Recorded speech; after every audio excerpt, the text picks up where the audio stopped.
Welcome everyone. My name is Sean, and today we got to talk about the outrage from the left-wing media related to the recent announcement that ABC News will be settling a defamation case that President Trump, the evil orange man, filed against George Stephanopoulos and the network due to the fact that he repeatedly said on air during an interview with Nancy Mace that Donald Trump was found liable for something that he was explicitly not found liable for. Now, we're going to get into this, but before we do, I want to thank everybody who supports this channel via actualjusticewarrior.com/join. Give me the money.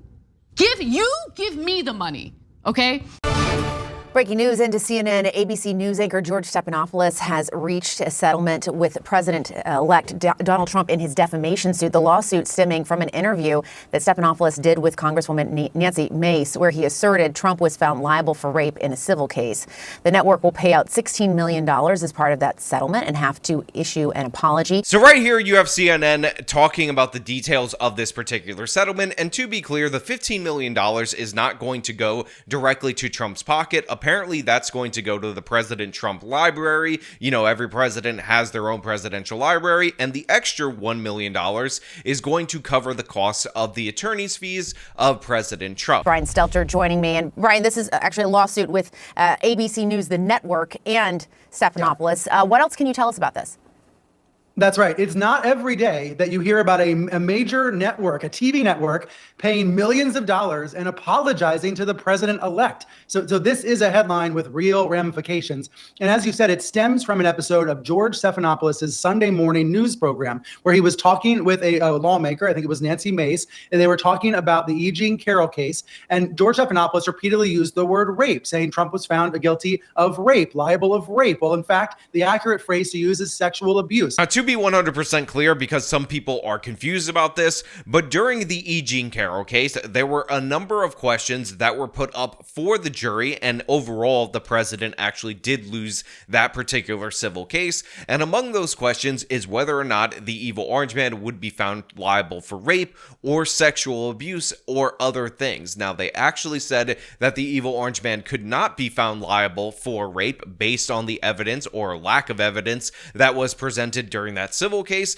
but they did in fact find Trump liable for the sexual abuse count, which is why he was ordered to pay that ridiculous fee to E. Jean Carroll, despite the fact that I have many suspicions about this. And of course, this case is reliant on a bunch of other things, like extending a window in which this woman could file a suit against him, the allegation that Trump engaged in defamation because he said, no, I didn't do that thing, because apparently denying an allegation is defamation when the evil orange man does it, and a bunch of other things. I still get judged for it today. I'm asking you a very simple question. And I answered it. You're shaming me for my political choices. I'm asking you a question about why you endorse someone who's been found liable for rape. So the question about whether or not George Stephanopoulos actually did engage in something that could be determined to be defamation, to me, is not a hard question to answer. All we have to do is go to the clip, which was him interviewing Nancy Mace, and play what he said time and time again. Political choices because you're supporting me. You're trying someone to who's been shame found me. liable for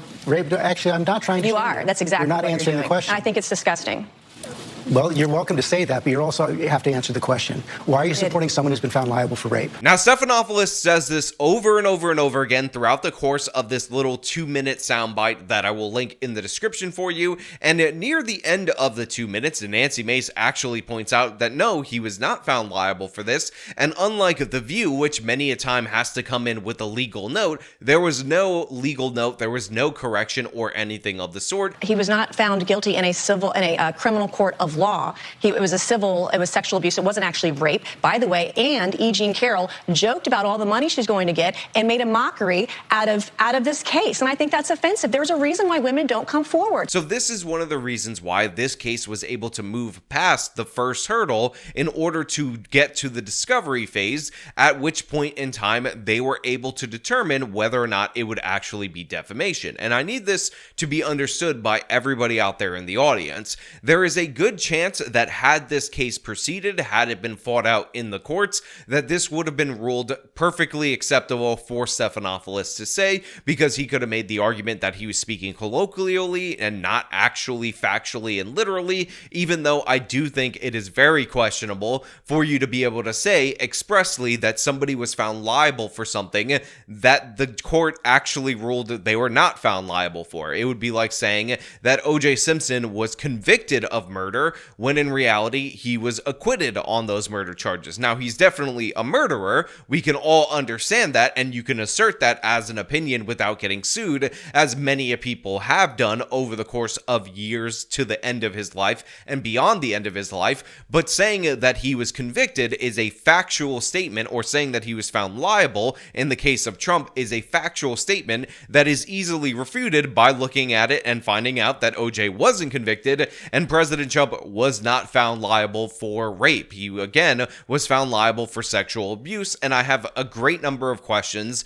about how the jury ended up reaching that verdict as well. That is what the New York court found. But because Stephanopoulos kept using that R word, rape, Trump filed a lawsuit. He filed a defamation suit. So Brian Stelter, like many people in the mainstream media, are very worried about this particular case. However, he tries to say that it was just that R word, the use of that phrase, that is what ultimately ended up leading to this defamation case being allowed to proceed, and he thinks that's a troubling precedent. And again, I will emphasize, if you said that Trump did that crime, if you said that he raped E. Jean Carroll, you would not be eligible to be sued for defamation because that's an opinion. The difference here that people are kind of missing is that you had George Stephanopoulos say that he was liable for that, when in reality he was found not liable for that. He beat that specific charge in that case, and that is the clear and obvious instance of a factual inaccuracy. You cannot hide behind "I was using the colloquial version of it"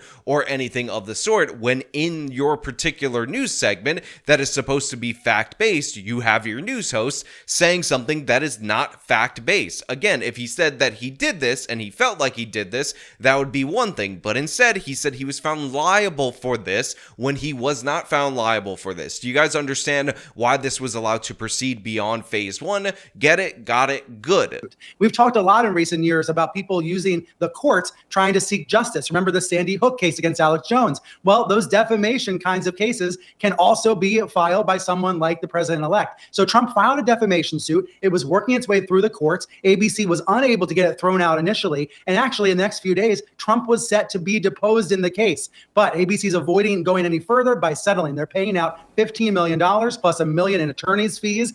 They say this is going to go to a nonprofit, basically to Trump's future library. That's the idea. So Stelter brings up the fact that cases like the Sandy Hook parents case actually ended up opening the door for defamation cases like President Trump's. However, I just want to point out for everybody that the Sandy Hook parents case, or cases to be more accurate, is far more questionable than the actual straight up, this person said I was found guilty of something that I wasn't, or found liable of something that I expressly wasn't. Therefore, can I get a hearing on whether or not this is defamation? If you'll recall, we did an entire video where we talked about all of the statements that were in this documentary that were supposedly defamatory from Alex Jones to the parents of the victims of the Sandy Hook shooting. And what we ended up determining is that while a bunch of those statements may have been bad, may have been not cool, only a few of them, and very few of them, could have even been potentially defamation. And that particular case ended up getting a default judgment against Alex Jones,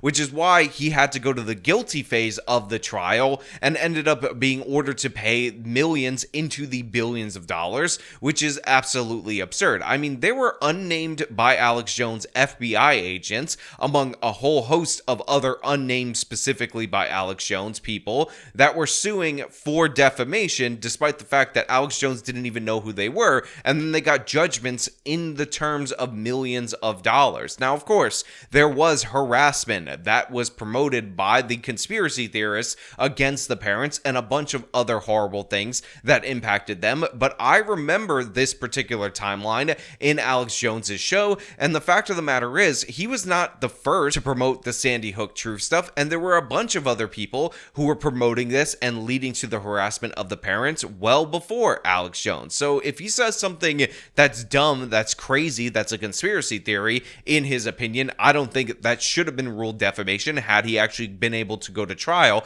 I don't think it would have been ruled defamation. But yeah, this particular case that you can extract this much money, and by the way, have very questionable motives, because the lawyer in that case said his goal was to shut down InfoWars, to shut down Alex Jones's speech, not necessarily get compensation for damages for the supposed victims of that defamation.